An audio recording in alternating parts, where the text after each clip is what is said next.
I started reading comics in 1974, and maybe in the early 90s, I had graduated college.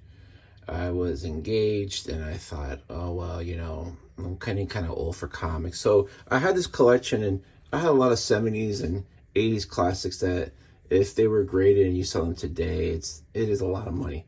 Um, so I either got rid of them or I donated them or gave them away, whatever. But I kept the issues that I had of Alan Moore's Swamp Thing run. These to me are not just probably the best superhero comics ever made in America. They're just some of the best comics made in America as far as the entire run. So I reread these over 10 years ago, and I liked it then, and I figured, you know what?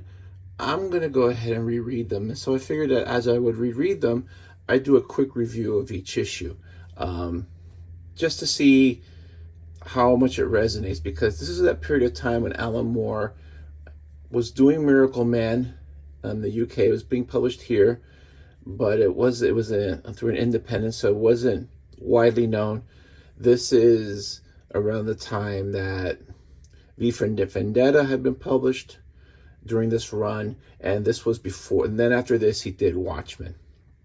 So these comics, to me, this is the first issue I got. I remember seeing this in the stand and saying, what is this? And fell in love with it. So these comics, to me, are just brilliant.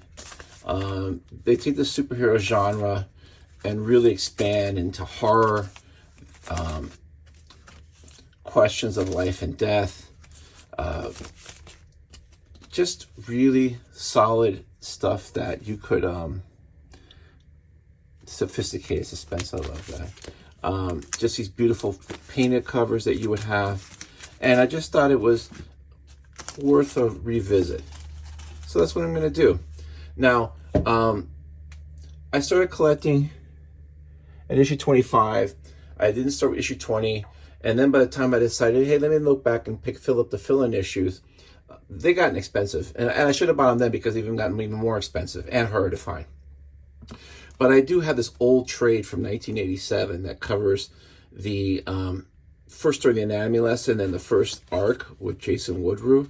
So I'm going to start with this, and then I'm going to continue on the issues. I think the issues are fun to look at as far as the time, maybe some of the ads, but also there's a lot of 2-page beautiful spreads in this series that if you go into omnibus or a thick trade, you're going to have gutter loss. So these comics are comics that I will never sell. I don't know what grade they're in. I don't care. I will never sell these. These are going to be given to my son Christopher, and if he sells them, I'm going to kind of, go from beyond the grave to like haunt him. So these are just like my favorite comics from that entire time. I would say Miller's Daredevil was a close second, but this was the best. So anyway, that's just a little intro.